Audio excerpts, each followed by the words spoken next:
eu vou falar sobre como é que o ensino remoto emergencial ele foi pensado no nosso cenário brasileiro a partir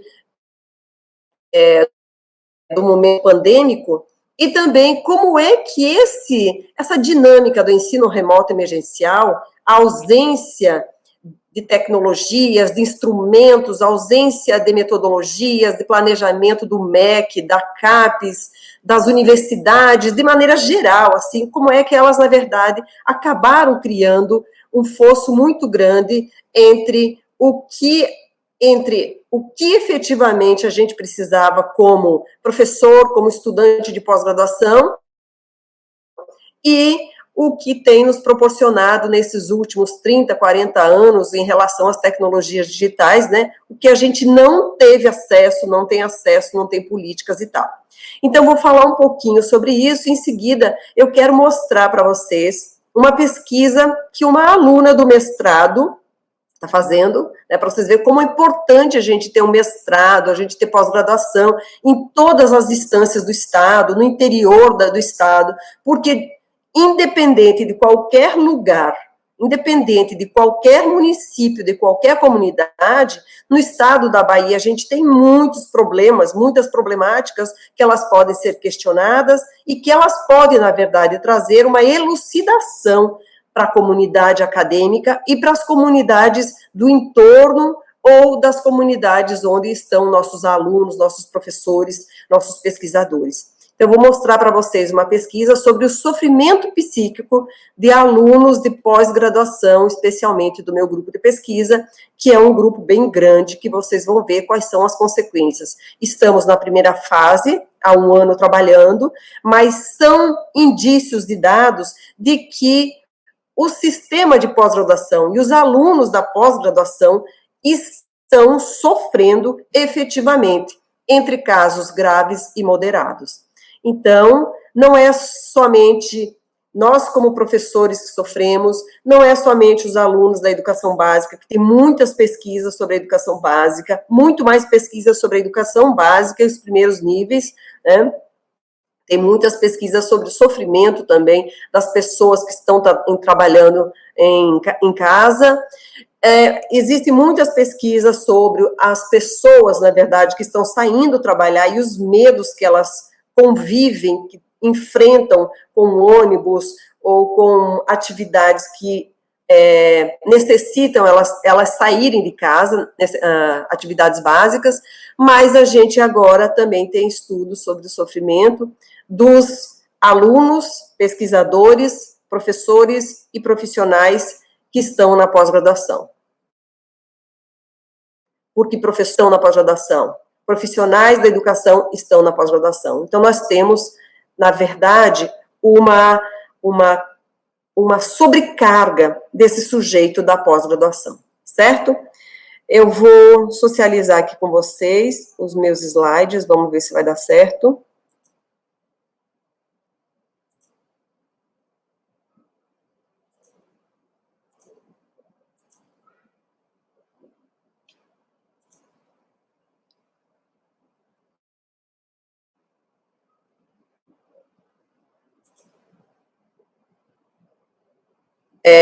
Moisés?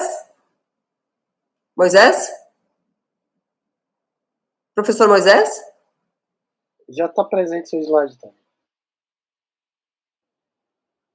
Está presente? Já apareceu? Já, sim, está seu slide já. Ok, então agora vamos começar, né? Eu trouxe aqui com o título, né, Ensino Remoto Emergencial e Sofrimento Psíquico, como anda a pós-graduação. Bem, o que inicialmente eu quero falar com vocês, né, que existe uma grande confusão sobre o que é educação à distância, ensino online, ensino híbrido e ensino remoto emergencial. Bem, educação à distância é uma modalidade de ensino. Então, a gente tem o ensino presencial e o ensino e a educação à distância, que é uma outra modalidade de ensino. O ensino online na verdade, a possibilidade de você trabalhar um hibridismo também. Então, o ensino online, ele aparece em algumas situações, como utilizando os MOOCs, utilizando alguns AVAs, algumas plataformas, e especialmente o ensino online acontece quando a gente tem possibilidades tecnológicas garantidas pela instituição que oferece o curso, né, e pelos alunos que fazem a escolha por terem esse ensino online. Ensino híbrido é quando a gente tem parte presencial e parte online. Que aí é que mora o problema das discussões que nós temos tido agora sobre o ensino híbrido. É um grande perigo, gente, um grande perigo, especialmente para a educação básica. Então, quero deixar inicialmente o meu posicionamento. Eu defendo o ensino presencial na educação básica sempre. Não sou a favor do ensino híbrido, nem do ensino online, nem da educação à distância na educação básica. Eu acho que a gente pode pensar no ensino híbrido em algumas situações da pós-graduação, quando saímos dessa situação pandêmica. Algumas disciplinas online, algumas atividades online, mas com a garantia de muitas atividades presenciais. Orientação, defesas, entre outras coisas que a gente possa garantir. Mas o que é, nesse momento pandêmico, o ensino remoto emergencial? Então, não dá para a gente confundir com o ensino online, com o ensino híbrido ou com educação à distância. O ensino remoto emergencial, ele é emergencial neste momento pandêmico. Então, é uma mudança temporária de ensino neste momento pandêmico, devido às situações provocadas pela crise da Covid. Então, é uma solução que geralmente agrega atividades que são síncronas e atividades que são assíncronas. Então, o ensino remoto emergencial, ele não veio com uma discussão inicial em dezembro de 2019, especialmente pela China, que lançou o primeiro plano emergencial de ensino, né, através de atividades que elas são remotas. O remoto não significa somente síncrono, e não significa somente com o uso das tecnologias, mas sim de atividades que elas têm como base uma pedagogia flexível, a flexibilidade pedagógica, onde professor, onde o Ministério da Educação, onde a escola, a universidade podem pensar em atividades que são síncronas e assíncronas. A China começou com o ensino remoto emergencial, primeiramente com atividades assíncronas, ou seja, orientações de atividades para que as crianças brincassem, para que as crianças lessem, para que as crianças fizessem outras atividades que não apenas na frente de um computador. Mesmo com toda a tecnologia, a China pensou inicialmente em atividades que fossem assíncronas, para depois, aos poucos, incluir atividades online, ou seja, através de plataformas, né? Então, o que eu quero deixar bem claro, o ensino remoto emergencial é nesta emergência, nesta circunstância de crise, é que a gente vai fazer um plano e ter uma proposta para o ensino. Bem, no caso do Brasil, a gente não tem uma situação muito agradável, né? Mas eu quero mostrar aqui como é que é a situação da educação no mundo, né?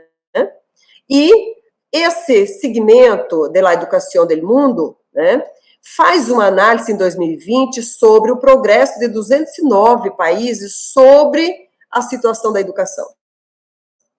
E a pandemia tem disparado a exclusão educativa de alunos pobres, mulheres e minoria social, em mais de 40% desses países que possuem uma população com baixa renda. E é onde, efetivamente, a gente aparece como Brasil antes mesmo da demonstração de todo o descaso do Ministério da Educação e do presidente da República, né?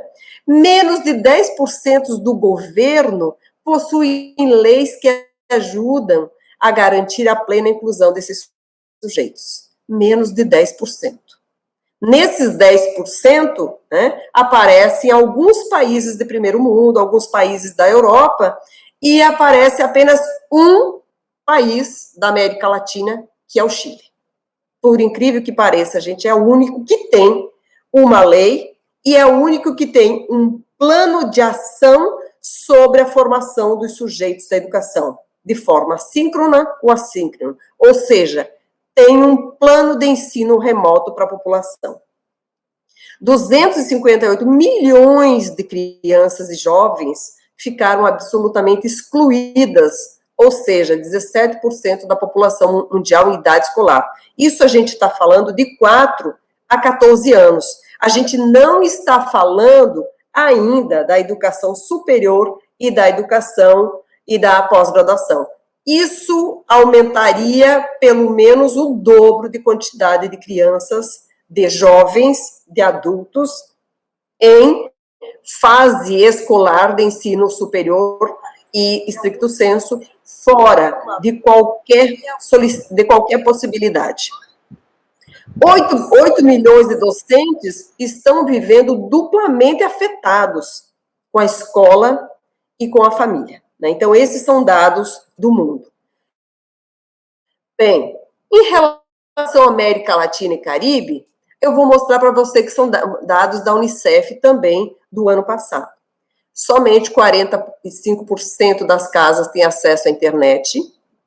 Eu estou falando de acesso à internet, né, com computador e tudo, né? 37% têm acesso a computador e rede. 42% têm acesso a celulares inteligentes. Apenas 6 de 24 países, menos de 40% da população tem acesso às redes sociais, ou seja, há possibilidade de você baixar uma plataforma, ter uma plataforma e baixar esses materiais que são encaminhados de forma online. 41% não tem escritório ou não tem um espaço para que possam trabalhar. 60% dessas crianças que estão na escola não têm acesso em livros em suas casas. 88% das pessoas têm televisão, mas as televisões não têm acesso à rede. E 59% têm acesso à rádio. Então, se for realmente levar em consideração que seria ensino remoto emergencial, esses países da América Latina teriam que primeiro investir no ensino remoto por televisão, depois por rádio e, por último, as tentativas pela internet. Bem, aí a gente chega no Brasil, a gente tem uma portaria, e aí eu vou trazer aqui a portaria que fala especialmente do ensino superior e ensino estricto sensu, a portaria 343, que diz, né, que as aulas presenciais devem ser substituídas por meios digitais enquanto durar a pandemia. Muito fácil. O senhor ministro Traub lançar essa portaria, sendo que a população não tem acesso à internet, sendo que a população da educação superior, estricto sensu, não tem condições, sendo que as políticas públicas para uso dos meios digitais nunca foram levadas a sério nesse país. Sendo que nunca tivemos um investimento do Ministério da Educação ou dos governos estaduais, secretarias estaduais, em relação aos instrumentos tecnológicos para alunos, professores do ensino superior e do ensino estricto sensu. Nunca tivemos uma seriedade, nunca tivemos políticas sérias nesse país. Depois veio um parecer que foi aprovado no mês de abril, dizendo que a competência dessas atividades são da gestão escolar ou são dos calendários escolares e das instituições de ensino. Por isso que a gente teve no Brasil tantas dificuldades de ter um encaminhamento para o recomeço das aulas da educação básica, o recomeço e a definição do encaminhamento das aulas para a graduação e uma confusão homérica quando se refere às aulas estricto sensu. Porque a dimensão estricto sensu ficou muito a cargo da decisão do coordenador e do seu colegiado para retomar as atividades dos alunos, as atividades dos mestrados e dos doutorados, porque a CAPES não parou. A CAPES continua fazendo avaliação quadrenal como se não existisse pandemia. Inclusive, agora, na avaliação quadrenal, é necessário dizer nesse relatório quão a CAPES e o Ministério da Educação foram relapsos e transferiram toda a responsabilidade para coordenadores e alunos que, na verdade, estão aí em processo de curso stricto sensu. Então, os mestrandos, doutorandos, professores e colegiado é que, na verdade, ficaram responsáveis por essa incompetência do Ministério da Educação e, consequentemente, do Conselho Nacional de Educação. Bom, aí a gente tem essa realidade, né, gente? A realidade do MEC, a transferência de responsabilidade do MEC, e a gente traz aqui como é que a gente tem a nossa realidade no que se refere ao uso dos instrumentos tecnológicos, em especial no ensino superior e no ensino stricto sensu, né? Então, estou trazendo aqui o acesso à internet na Bahia. 81% das pessoas que moram na cidade têm celular. 55% apenas das pessoas que moram no campo têm celular. 56% tem microcomputador em casa. Não significa que tem internet. 95% dos usuários que têm internet no seu celular e no computador trocam mensagens. 81% assistem vídeos, filmes e séries. Vocês estão vendo que, por enquanto aqui, a gente não tem nenhuma desses percentuais de atividades direcionadas à educação. 34% dos domicílios não têm internet por diferentes motivos. Caro, porque não sabe usar, porque não acha necessário, porque não tem sinal, né? Porque não tem condições de pagar, é o que mais aparece. Então, o que é que a gente vê? Nesses 6 itens que a gente traz de acesso à internet na Bahia, nenhuma desses dados tem uma relação com o uso do computador ou da internet como um instrumento educacional para o processo ensino e aprendizagem. Porque nós não temos uma política nacional para utilizar a internet como potencial educacional e não temos uma propositiva também da instância estadual no que se refere a uma política séria do uso de instrumentos tecnológicos digitais como mediadores do processo ensino-aprendizagem de alunos, entre alunos e professores. Bom, qual é a realidade que a gente tem hoje? Que 94% dos alunos das redes privadas, e aí a gente está falando da rede privada como educação básica e ensino superior, e ensino de stricto sensu, 94% da rede privada está tendo acesso a conhecimentos novos nesse período de pandemia. E 74% dos alunos da rede pública, da educação básica e também das universidades não tiveram acesso a novos saberes. Então, compreendam que vocês que estão aqui com o professor Moisés, com o professor Cláudio, né, nós somos um grupo privilegiado que estamos nesse número de 26% apenas, que estamos tendo acesso a conhecimentos novos. Bem, gente, ensino remoto emergencial e os principais estressores. Quais são os principais estressores que estão relacionados a essa quarentena, né? E eu fiz pesquisas especialmente sobre o ensino superior e o ensino stricto sensu. Os principais estressores são frustração ao tédio, ao acúmulo de tarefas que a professora Edja estava falando, incluindo a realização de atividades normalmente feitas fora de casa, o ensino remoto emergencial, né? O ensino remoto e home working, falta de suprimentos, falta de comida mesmo, né? Falta do que comer, falta de dinheiro para comprar, falta de emprego, informações inadequadas e dificuldades econômicas, é o que efetivamente as pesquisas dos alunos de pós-graduação estão mostrando. Outra, medo de contrair a doença, preocupação com a própria saúde de seus entes queridos, ao estigma da doença, dessa pandemia, né, do que é o Covid, ao trabalho de risco, no caso dos trabalhadores de serviços vitais, né? Então, assim, ao trabalho de risco, as pessoas que fazem atendimento nos hospitais, nos restaurantes, no supermercado, nas farmácias, né? Então, assim, são os trabalhadores da saúde, esses são as pessoas que mais demonstram medos, são os medos, né? Isso eu estou falando de uma maneira geral desses estudos que falam sobre a pós-graduação.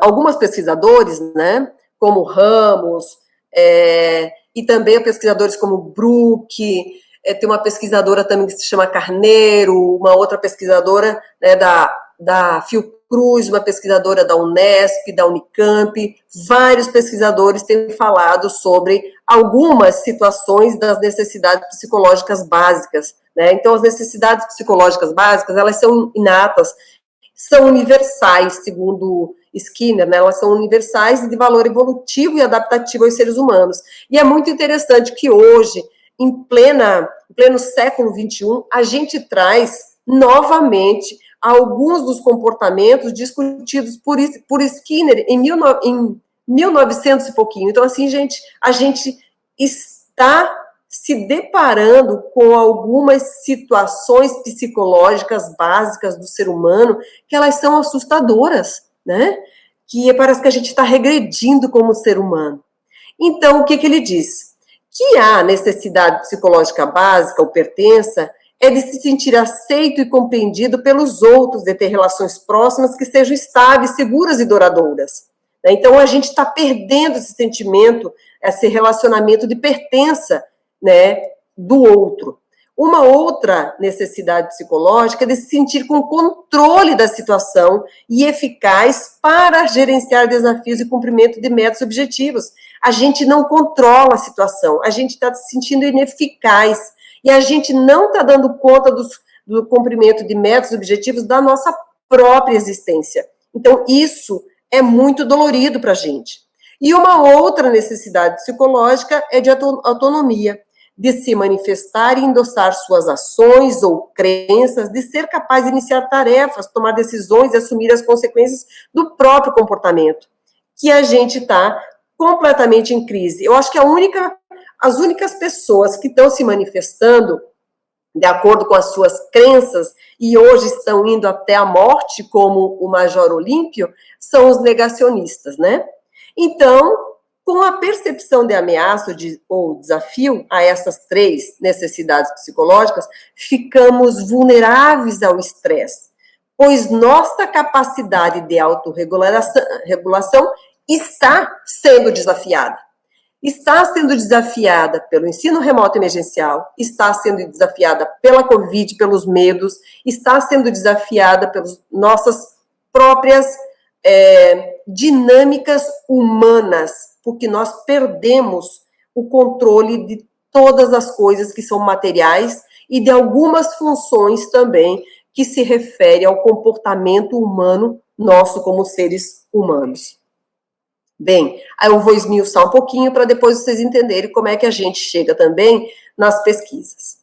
Necessidades psicológicas básicas, a primeiro, a competência, né? Necessidade de competência é um processo adaptativo do controle de si, controle da situação, da autoeficácia, dos nossos planejamentos, das nossas informações, dos nossos desejos, das viagens que a gente quer, dessas coisas que a gente fazia, de sair de casa, de não sair, de encontrar a pessoa, de dizer que não, de tomar meu vinho, o controle de si, da situação, a gente perdeu.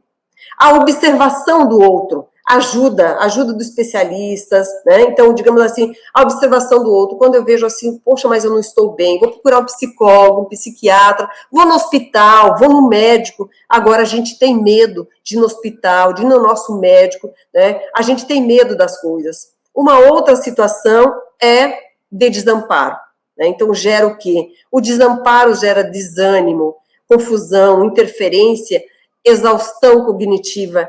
Parece que a gente está vivendo essa primeira necessidade psicológica, esse momento de desamparo, né? Então, assim, a gente está com afastamento mental, com negação, com, sabe, com confusão mental, com cansaço mental, com cansaço físico. Então, a gente, na verdade, se sentindo desamparado, desamparado pelo governo, desamparado pelo planejamento da saúde no Brasil, desamparado pelo presidente, desamparado por tanta gente. Parece que a gente quer realmente fugir, a vontade de fugir desse cenário, a vontade de fugir do Covid, a vontade de fugir do Brasil, fugir dessa realidade, né? Uma outra questão do relacionamento. Perda da confiança e comportamentos de reclamar, lamentar. Vocês vão ver quando, lá os dados que eu vou trazer, né, da pesquisa que a gente está fazendo, né, com afastamento social, afastamento, evitando os outros, dissimulação, né, como a gente vê com tantas pessoas dissimulando, indo para festas, né, outras pessoas congelando, paralisando, né. Então, a gente tem, no caso dos mestrandos, e vocês vão ver, das respostas que a gente teve, as pessoas paralisaram, elas não conseguem escrever, elas não conseguem pensar, né, elas não conseguem buscar apoio, elas não conseguem contextualizar, elas estão com medo, né? Ou estratégias de autoconfiança, procurando se proteger, regulação emocional, buscando o outro, né, buscando um suporte social, buscando um suporte online, buscando contato, buscando um psicólogo, né? Então, as pessoas têm diferentes situações. E o terceiro, a autonomia desse sujeito, que a gente tem um processo de submissão, quando a gente rumina esses pensamentos, pensamentos intrusivos, perseveração rígida de algum pensamento, né? Algum pensamento de não conseguir fazer as coisas, ou, na verdade, né, sou submisso ao que Bolsonaro fala, né? Então vou continuar negando a situação de que a Covid ela transmite, de que as crianças não pegam a doença, de que somente os velhos, as pessoas idosas estão morrendo. Então vamos perseverar rigidamente com algumas ideias negacionistas, né? Outro é a questão da oposição, até eu coloquei Bozo aqui do lado, presença de comportamentos agressivos, de culpar os outros. Então, Bolsonaro, ele culpa as pessoas, ele culpa as pessoas que pararam, ele culpa os seus ex-ministros, ele culpa os governadores, ele culpa a academia, especialmente a academia. Eu acho que a academia é o que ele mais culpa, né? A gente também tem a questão da acomodação com ajuste flexível, tipo distração cognitiva, reestruturação cognitiva, uma minimização das coisas, não estou fazendo, vou esperar passar, não vou fazer. A gente tem muitos professores nesse caso, numa pesquisa que a gente identificou, que a gente acabou de fazer, que está sendo publicada, os professores da educação básica, especialmente da educação infantil, eles estão dizendo, não, vou esperar passar, não, eu não vou ajudar a escola, para que eu vou, na verdade, entrar em contato, participar das reuniões da escola, se não estão discutindo educação infantil? Então, assim, parece que essa acomodação, ela também é tranquila para algumas pessoas. E aí a gente tem o processo também de negociação, né? Encontrar novas opções, fazer barganhas, e entre outras possibilidades de negociação, né? Vou sair um pouco, vou dar uma fugidinha, né? Vou tomar uma cachaçinha com os meus colegas e não vou morrer, né? E algumas reações aos estressores têm relação com a duração e com as características de cada sujeito, porque cada sujeito que está, em especial, na pós-graduação, é completamente diferente do outro. Eu sou diferente de Moisés, que é diferente de Cláudio, que é diferente de Joabson, que é diferente de Maria, que é diferente de Clodoaldo, que é diferente de Floísa. Nós somos sujeitos diferentes e reagimos diante a esses elementos estressores de diferentes formas, né? Então, esses três grandes núcleos estressores que eu mostrei para vocês, eles, na verdade, se manifestam de diferentes formas nas pessoas. Então, a gente pode ter essas reações com severidade e duração, que a gente chama de agudos, de casos agudos ou graves, crônicos, né? A gente também chama da previsibilidade, rapidez e aparecimento, quando é abrupta ou é lentamente essa rapidez do aparecimento de alguma reação estressora. E a flutuação, intensidade, pode ser fraco, moderado, forte, ambíguo, né? Essas flutuações e intensidades, elas têm aparecido de forma ela é muito presente nos nossos alunos de pós-graduação. E aí tem uma relação com idade, gênero, experiências prévias, né, com outros tipos de doença, temperamento das pessoas, como é que elas lidam com essa situação, né? E aí a gente também tem algumas reações desses estressores que estão atrelados a uma atividade física, uma atividade mental, uma atividade emocional, psicológica, psiquiátrica, né? Então, a gente, na verdade, tem diferentes relações, diferentes, digamos assim, reações também com esses níveis de estresse, né, que a gente está vivendo agora. Bom, então, o que a pandemia gerou efetivamente e o que o ensino remoto emergencial gerou efetivamente nos nossos alunos de pós-graduação? Porque o ensino remoto emergencial, ele está sendo entendido no Brasil como um ensino online e não como uma pedagogia flexível, né? E até a gente estava conversando com o professor Moisés, professor Cláudio, com a professora Edja, nós estávamos conversando sobre quais eram esses, na verdade, indicadores mais comuns de estresse desses pesquisadores, né? Por que cai a internet? Por que não tem internet? Você liga o computador, cai o computador, você tem que desligar tudo, aí você tem um celular, mas você não consegue responder, a sua plataforma é pesada, não dá para você dar um feedback, aí você entra, você sai, aí você procura o melhor lugar da casa, quando você vê, passou as 2, 3 horas de live, as 2, 3 horas de aula, e você tá com os batimentos cardíacos que parece que vai ter uma síncope, né? Então, quais são esses indicadores de estresse mais conhecidos que aparecem entre os alunos de pós-graduação?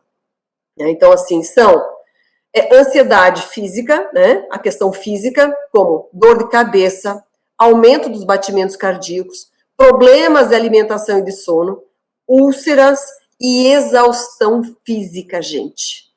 Nós, como professores, eu e tantos outros professores, a gente não tem mais apenas 4 horas de aula presencial. A gente fica 18 horas, 16 horas online com os alunos, né? Porque a gente tem a plataforma, a gente tem que alimentar a plataforma, a gente tem que colocar os dados, a gente tem que responder, a gente tem o e-mail, a gente tem o chat da plataforma, a gente tem um grupo no WhatsApp e não tem dia, não tem hora. Então, a exaustão física causa dor de cabeça. E a questão emocional, tristeza, né? Nervosismo, muito nervosismo, gente, vocês não fazem ideia. Aliás, vocês fazem ideia. Quando a internet cai, você está falando, de repente cai tudo, você não sabe nem com quem você está falando, você começa a ter calorão, né? Começa a suar, só que você não sua quente, você sua gelado, porque lhe dá raiva, né? Você se sente culpada de não conseguir atender todos os alunos, você fica com uma preocupação excessiva, uma perda de vontade de fazer a mediação, uma perda de vontade e humor deprimido. Então, acho que essas coisas, elas estão presentes hoje na nossa vida, especialmente depois de um ano de pandemia, e com tantas incertezas, angústias, e com uma internet no Brasil horrível, sem instrumentos e sem políticas de uso da internet, dos instrumentos tecnológicos digitais, como mediadores do conhecimento. Na verdade, eles são mediadores em muitos momentos, de exaustão física e são mediadores, né, de problemas de nervosismo, de preocupação excessiva. Um outro indicador é comportamental, né? Irritabilidade, distanciamento, abuso de substâncias. Aí as pessoas bebem, as pessoas fumam, as pessoas, enfim, né? E também as pessoas às vezes comem demais, de maneira excessiva, outras não comem, né? E a questão da violência, porque as pessoas acabam, de certa forma, convivendo na mesma casa. E aí vem a questão da falta, e isso tem aparecido muito na fala, a falta de entendimento dos parceiros ou das parceiras em relação à necessidade desse aluno de pós-graduação continuar seus estudos online, de ter aquele tempo para estudar, de ficar aquele tempo na frente do computador, porque tem filho gritando, tem comida para fazer, tem roupa para passar, tem um bocado de coisas, e essas coisas acabam, de alguma forma gerando uma violência, que ela pode ser desde a física até uma violência que ela é psicológica, né? E outro indicador cognitivo, falta de memória, perda da memória, dificuldade de concentração, dificuldade de tomar decisão, gente, às vezes como é difícil a gente tomar uma decisão, e especialmente a gente tem visto os alunos que não têm o encontro presencial, que tem poucos encontros de orientação com seus professores, eles sofrem demais para tomar uma decisão para a continuidade da sua pesquisa. Isso é evidenciado em pelo menos 70% dos alunos que a gente trabalhou, que eu trabalhei nas disciplinas do ano passado. Eles se sentem abandonados, os alunos se sentem com medo de tomar decisão e se sentem desmotivados para continuar com o seu trabalho.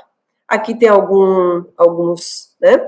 E aí eu quero mostrar para vocês aqui uma pesquisa da minha aluna, minha mestranda, Ruana Santos da Silva, ela é psicóloga e neurocientista, e o trabalho dela, quando ela chegou no Geotec, que é meu grupo de pesquisa, ela percebeu que os alunos estavam, né, e a gente já tinha percebido, que esses meus alunos, esses estudantes, componentes do meu grupo de pesquisa, estavam muito ansiosos, querendo falar muito, não falar de aula, estavam cansados, o tempo todo a internet caindo, né? E aí a gente perguntamos, eu e ela perguntamos para o grupo de pesquisa se eles gostariam de participar de um estudo de casos sobre a questão do sofrimento psíquico em tempos de isolamento social, baseado especialmente no ensino remoto emergencial, né? E qual foi o nosso objetivo? Compreender de que modo o isolamento social e a mudança para o ensino remoto emergencial em tempos de Covid afetaram e afetam a saúde mental dos pesquisadores do Geotec, explorando as funções executivas da amenização das consequências adversas. Esse foi o objetivo esse está sendo ainda o objetivo do trabalho dessa minha aluna. Bom, o meu grupo de pesquisa é composto por 49 pesquisadores, né, de nível de mestrandos, doutorandos, doutores, professores, professores da rede pública, da educação básica, da UNEB, do IFBA, de várias universidades. Então, são 49 pesquisadores efetivamente cadastrados no grupo de pesquisa e que toda semana participam online dos nossos encontros, né? O grupo de pesquisa é o grupo de pesquisa Educação, Geotecnologias e Contemporaneidade. Eu sou a líder do grupo e nós somos aí um grupão de 49 pessoas que somos os sujeitos dessa pesquisa. A gente fez um questionário online e ocorrem encontros dialógicos. Encontros dialógicos, as pessoas não são obrigadas a participar. Nós temos encontros que participam 8, 9 pessoas, mas, por outro lado, a gente também tem dias que nós temos 12, 15, 18 pessoas. Então, os encontros dialógicos são exatamente para as pessoas falarem quais são as reações e quais são, na verdade, as suas reações estressoras, seus indicadores estressores em relação a esse tempo de Covid. Nós identificamos via o questionário que 53,8%, ou seja, mais de 20 desses pesquisadores sofreram ou sofrem impactos psicológicos mediante a pandemia em uma classificação de moderada a grave, gente. Então, tem pessoas no meu grupo de pesquisa que elas estão sofrendo muito, que eu imagino que não deve ser diferente de outros grupos de pesquisa. Então, por isso que a gente está fazendo um estudo de caso, que esse estudo de caso, ele pode ser, na verdade, também aplicado em outros grupos de pesquisa ou em outros grupos de pós-graduandos da UNEB ou de outros lugares. Muitos depoimentos trazem situações de estresse, como insônia, sono, falta de vontade de executar tarefas básicas assim, tomar banho, gente, aparece muito. Eu não tenho vontade de tomar banho, eu não tenho vontade de pentear o cabelo, eu não tenho vontade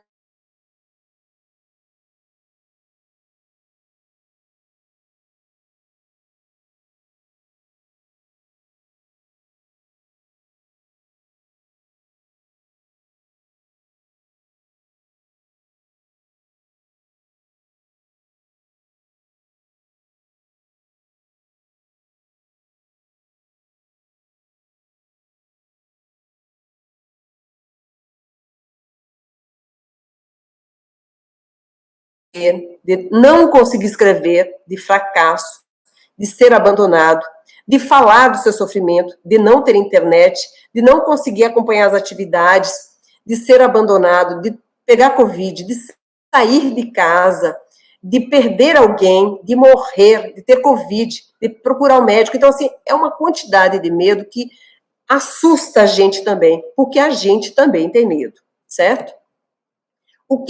Quais foram a análise importante que a gente fez desse grupo até hoje, né? Até hoje, porque Ruana qualificou esses dias e aí a gente trouxe alguns dados. A primeira observação é que o primeiro núcleo psicológico, né, dessas reações, desses indicadores, se refere à competência. Alguns pesquisadores não conseguem expressar seus sentimentos e não verbalizam suas emoções. E isso tem desencadeado níveis elevados de estresse e de doenças. Como é que a gente identifica? Olha, professora, eu não pude estar nos fóruns, eu não consigo escrever, né, porque daí é uma coisa muito mais no momento dos encontros de fórum, né, como doenças tipo, eu estou com esofagite, né, eu perdi peso, perdi 8 quilos, outra pessoa pediu 18 quilos, eu perdi 10 quilos, outras pessoas, eu engordei 10, eu engordei 18, eu engordei 5, né? Gripe, muitas pessoas com gripe, eu com medo. Por que dessa gripe? Baixa imunidade, esofagite grave, aguda, derramamento de pleura. Então, esses são alguns dos casos de doença que aparecem no nosso grupo. Segunda observação está relacionada à questão da acomodação, né? Falta de vontade de participar do Geotec, foi muito importante a gente ouvir isso, gente, né? Porque às vezes o aluno some, desaparece, a gente manda, contacta, mas ele não volta. E aí ele diz, não, professora, eu realmente estava num movimento de falta de vontade. Esses encontros dialógicos, para mim falar o que é que eu estou passando, para mim me dá vontade de vir, porque eu posso desabafar. Falta de vontade de falar do DCC, de ler sobre a temática, de pensar em outras metodologias da pesquisa, porque as atividades presenciais, elas não ocorrem, de ver o seu orientador, de ser cobrado e não saber o que dizer, falta de vontade de conversar com os colegas do grupo, falta de vontade de entrar na plataforma, falta de vontade de mexer com essas coisas digitais. E a terceira observação é em relação à autoconfiança, né? Encontro de grupo online. Então, tem pessoas que se encontram online.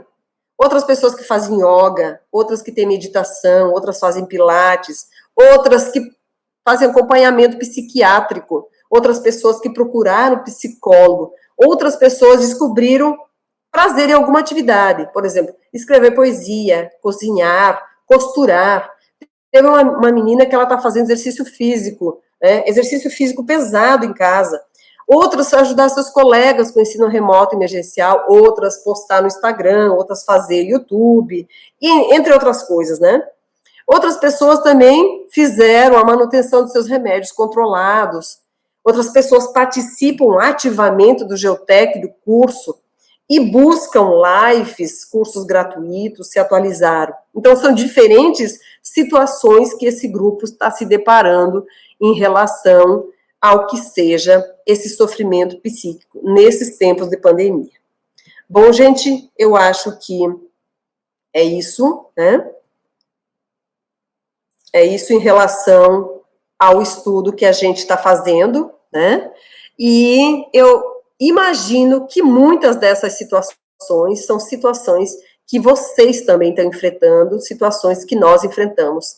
Não diferentes dos alunos, nós, professores, estamos sofrendo muito, sabiam? A gente tem sofrido, a gente tem sofrido como sujeito da pandemia, né? Sujeitos do sofrimento em relação ao cuidado com o outro. Então, é isso, professor Moisés, todas essas informações que imagino que são importantes para vocês saberem que não estão sofrendo sozinhos ou sozinhas, e que a gente pode, né, fazer diálogos de escuta, porque eu acho que é a coisa mais importante nesse momento, a gente se escutar como sujeitos da pós-graduação que acumula atividades, né, atividades de aula ou outras atividades, atividades do lar, atividades como pesquisador e atividades também comprometidas com a universidade como sujeitos, né, da pós-graduação. Então, são todas essas atividades que acabam, de alguma forma, demonstrando o quão frágil nós estamos sofrendo, né? Então, é muito difícil a gente enfrentar sozinhos, né? Sozinhos como alunos, como pesquisadores, enfrentarmos sozinhos, ou mesmo nós, como professores da pós-graduação, enfrentarmos esse cenário sozinhos. Então, precisamos nos ajudar. Gestão, né, professor Cláudio é super presente, professora Suzana também, gestão, coordenadores, colegiados e mestrandos, mestres e professores, eu acho que a gente consegue tratar com mais leveza, se escutar, se ouvir, porque, vou dizer para você, é um grande desafio nós enfrentarmos esse cenário, que ele não é fácil. Estou às ordens, professor Moisés, agradeço imensamente a você, a toda essa galera maravilhosa aqui, falando tantas coisas boas, bonitas, né, e provocados também, né, Gleide, Dorival, Laércio, Raquel, Maurício, Job, Carolina, Florilza, Dandara, Cecília, obrigada, Silvânia, Silvinha, Amanda, Patrícia, todos vocês aqui por estarem nesse momento tão importante, falando de uma coisa que nos toca diretamente. Obrigada, Tainã, Rosineide.